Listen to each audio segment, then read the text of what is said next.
Entendes o que estás lendo? O podcast que te leva através das páginas da Bíblia, livro por livro, capítulo por capítulo. Uma exposição bíblica emocionante. Aperte os cintos e embarque comigo nesta viagem.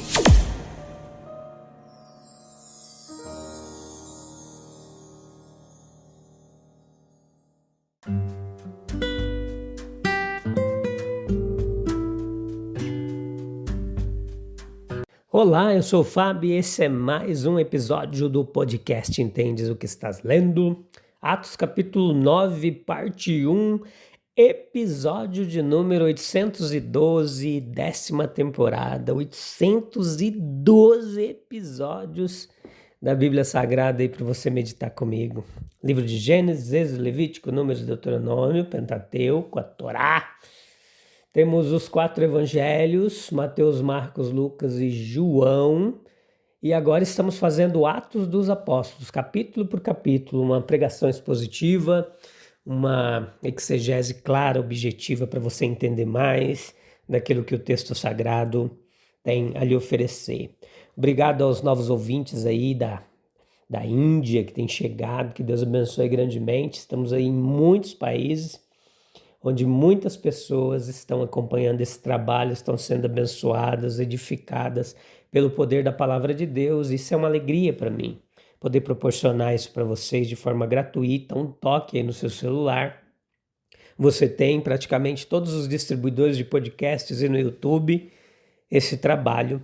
A gente tem sido abençoados, pela misericórdia de Deus para poder usar essas mídias sociais para espalhar a bendita, gloriosa, maravilhosa palavra de Deus. Nós vamos ficar 6 episódios no capítulo 9, meditando sobre a conversão de Paulo, essa obra fantástica de Deus na vida desse homem, e a gente vai tirar muitas lições preciosas para a gente aplicar na nossa vida hoje, tá bom?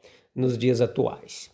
Então, versículo 1 ao 9, eu convido que você leia o capítulo da Bíblia, tá? Que a gente não fica lá lendo, porque a gente não lê durante a gravação do podcast para poder otimizar o nosso tempo, mas eu insisto que você leia e depois vem para cá meditar com a gente. Tenha um senso crítico, ouça-nos em oração, com senso crítico, com temor, com humildade, né? E você vai aprender muita coisa, eu tenho certeza.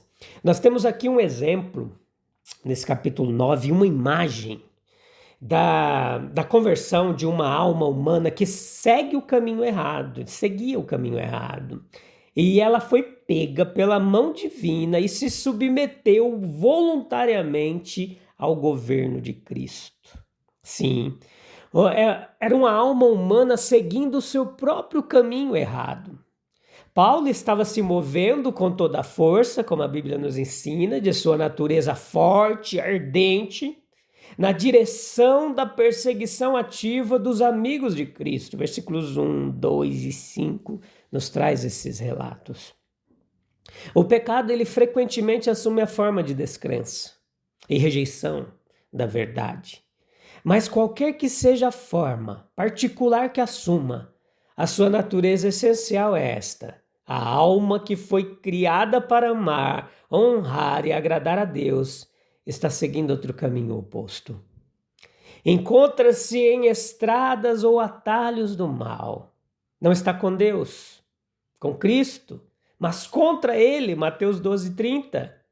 Ela mesma não está em simpatia ativa com Ele, regozijando-se nele, deleitando-se em sua verdade, feliz em seu serviço e todas as influências, tanto aquelas que, como no caso de Saulo nessa época, são resultado direto do esforço consciente, quanto aquelas que fluem espontânea, inconscientemente da vida, reações hostis à sua verdade e ao seu reino.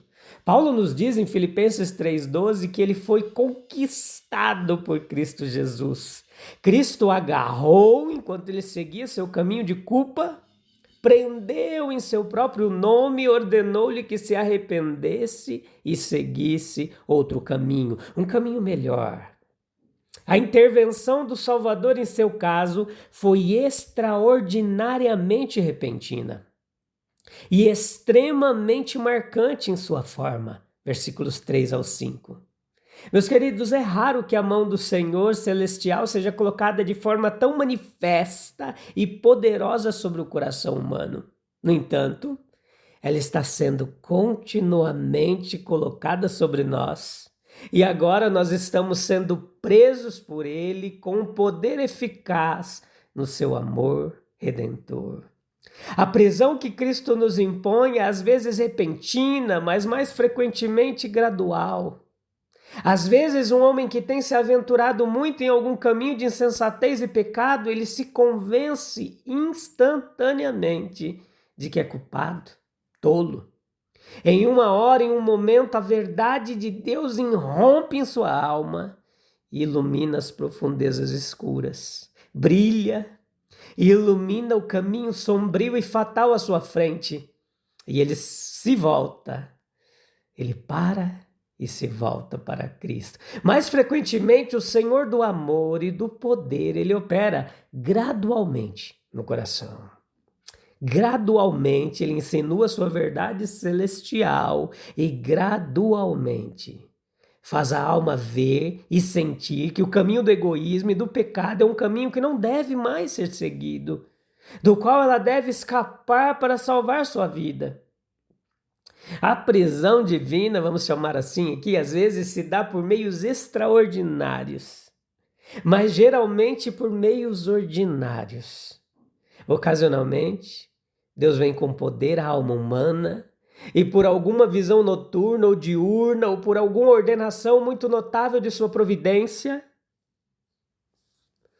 por alguma experiência que não é compartilhada por ninguém ou por muito poucos, mas comumente a mão de seu poder renovador nos é imposta por meios ordinários, pelas influências graciosas de um lar cristão, pelos apelos do ministro ou professor cristão, pela doença que traz a morte e julgamento à plena vista, ou pela perda que nos compele a sentir que precisamos e devemos assegurar um amigo divino que possa socorrer e consolar na hora triste ou nas horas tristes e solitárias da vida. A submissão da alma à vontade divina, como primeiro resultado de sentir a pressão da mão divina, pode ser, talvez de modo geral, agitações espirituais. Nós podemos estar tremendo e atônitos, ou se não formos movidos tão poderosamente, ficaremos agitados, seriamente preocupados, extremamente solícitos. Seremos como aqueles completamente despertos que estiveram parcialmente adormecidos, e a nossa faculdade espiritual de indagação será chamada ao exercício máximo. Mas o resultado principal e importantíssimo é a submissão espiritual, prontidão, ânsia para aceitar o governo de Cristo. A pergunta de Saulo será a pergunta de nosso coração, agora reduzida à lealdade e à entrega. Senhor, que queres que eu faça? Cristo nos dirá que deseja que confiemos nele, que o sigamos, que trabalhemos para ele. E essas três coisas faremos com alegria. Mas a vitória é conquistada, o passo supremo é dado, a morte é deixada para trás e os portões da vida estão diante de nós quando, respondendo ao seu toque misericordioso e poderoso, nos submetemos à sua vontade soberana, quando nos voltamos em espírito e dizemos: Senhor, o que queres que eu faça? Saulo estava a caminho de Damasco. É a imagem do perseguidor. É quase a imagem de um monstro. Assemelha-se à ideia do terrível dragão monstro que expele fumaça e chamas e ameaça devorar o sol, a lua e as estrelas. Saulo é inspirado por um sentimento assassino contra os discípulos de Cristo. Ele próprio reconheceu posteriormente que ele era um perseguidor ignorante, incrédulo, quando ele escreveu a Timóteo, em 1 Timóteo 1,13. O seu zelo por Deus sem conhecimento é outra de suas descrições. Romano 10:2. Leva diretamente ao amor diabólico pela destruição. João 8:44. Nós podemos distinguir o zelo puro do carnal apenas pelos efeitos. Um nos impele a construir e o outro a destruir. Um a salvar a vida dos homens, o outro a matar. E fazer com que uma solidão a chame de paz. Mas há problemas profundos na mente e no coração de tais indivíduos que agem assim. Nunca um homem se irrita loucamente contra uma opinião apenas, violento contra uma causa ou uma pessoa somente, mas é um sintoma de uma luta interior. O homem está realmente em guerra consigo mesmo. Uma convicção o impõe relutantemente. Ele sente os aguilhões da consciência e descarrega seu sentimento em objetos externos a si mesmo. O perseguidor, ele interrompeu sua missão. Observe as fases da revelação, são elas: ele foi para fora, uma luz vinda do céu, como um relâmpago, envolve o perseguidor. Ele cai na terra, como um homem atingido por um raio. E nessa posição, as impressões do ouvido intensificam as do olho. Ouve-se uma voz chamando pelo nome: Saulo, Saulo, por que me persegues? E algo flui do seu interior. Saulo não tem dificuldade em juntar essas coisas e tirar delas a mais sincera indagação: quem és tu, Senhor? Isso revela sua suspeita, talvez sua certeza, de que a voz é a do crucificado contra cujo poder ele vinha lutando. E a voz retorna: eu sou Jesus, a quem tu persegues. E segue-se então a ordem de ir a Damasco e aguardar novas ordens. Quando os fenômenos exteriores e a revelação interior estão intimamente interligados, é difícil separar um do outro e desnecessário fazê-lo. Mas o ponto a ser observado é este aqui, que a revelação está sempre na alma. Aprove a Deus revelar seu Filho em mim, disse o antigo perseguidor. O verdadeiro mistério e maravilha residem na alma. Todo o resto é superficial e subsidiário comparado a isso. Pelo que se passa por dentro, podemos interpretar o que se passa por fora, mas não o contrário. E essa cena é muito mais impressionante e lança uma luz clara sobre os conflitos do nosso próprio ser. Se nela virmos um homem abatido pelo repentino esplendor e terror de uma convicção contra a qual lutava há muito tempo. Disse que nunca compreenderemos uma verdade até que tenhamos lutado contra ela.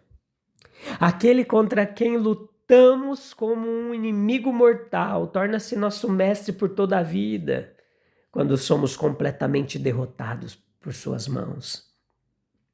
Há outros significados neste evento. Aqui houve uma aparição pessoal de Jesus. Jesus vive. Este é o pensamento que conforta seus amigos e aterroriza seus inimigos. Eu sou aquele que é, que era, que há de vir, eu sou o que vive. Apocalipse 1:18.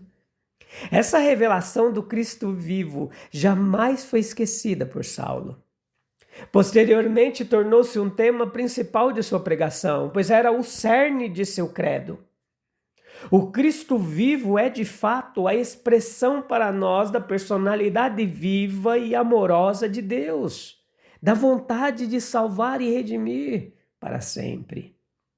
Foi uma aparição de Jesus em glória.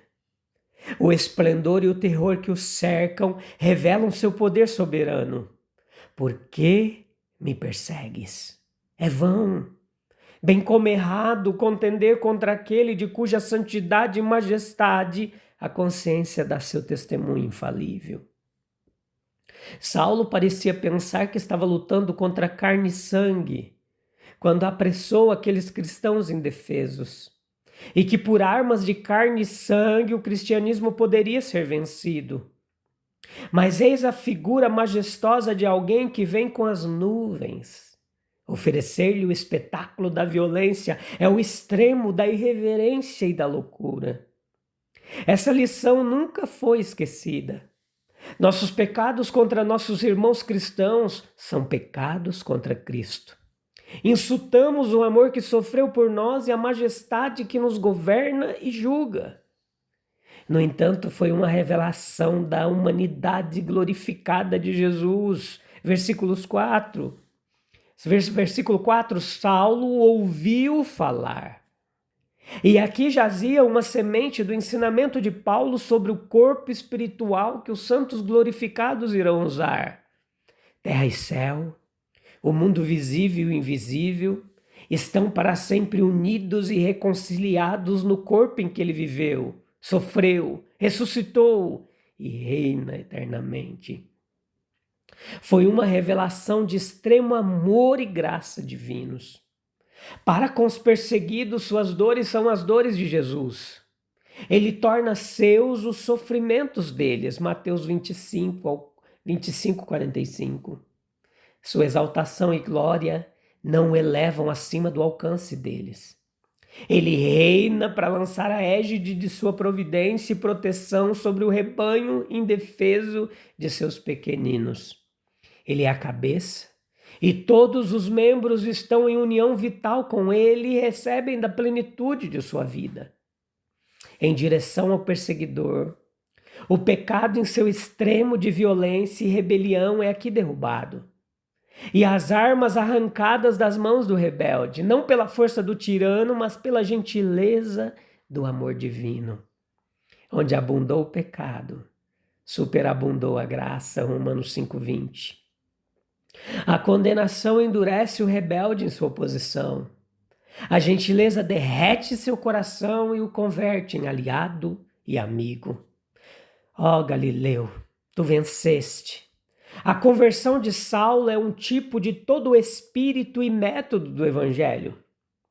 Ao contrário dos reinos deste mundo que se baseiam na força e devem repelir a violência pela violência, o Evangelho se baseia na negação da força, na eterna afirmação do amor. É forte em sua fraqueza e converte inimigos em amigos ao obter a vitória sobre a inteligência e a consciência. Como alguém pode lutar contra a verdade de Cristo e ainda assim resistir ao toque suave de sua graça? Não é este o poder do amor divino, conquistar o perseguidor e fazê-lo amigo? E nessas questões a gente deve refletir. Vamos encerrar mais um episódio? Vamos orar? Vamos falar com Deus? Esse é um momento também precioso. Ouvir sua palavra e falar com Ele. Coloque diante dele suas dores, seus temores, suas dificuldades. Ele é fiel e justo para nos ajudar em nossas dificuldades. Senhor Jesus, que a tua mão que um dia parou Saulo em seu caminho de destruição nos alcance hoje também, para que deixemos nossos caminhos errados, ouçamos tua voz e perguntemos de coração: Senhor, que queres que eu faça? E que te obedeçamos com alegria por tua graça, que essa palavra alcance corações, transforme vidas, pelo poder do nome de Jesus. Amém, amém e amém. Eu volto no próximo episódio e te espero lá, tá bom? Para a gente continuar meditando na conversão de Saulo. Um abraço, Deus abençoe, até breve, tchau, tchau.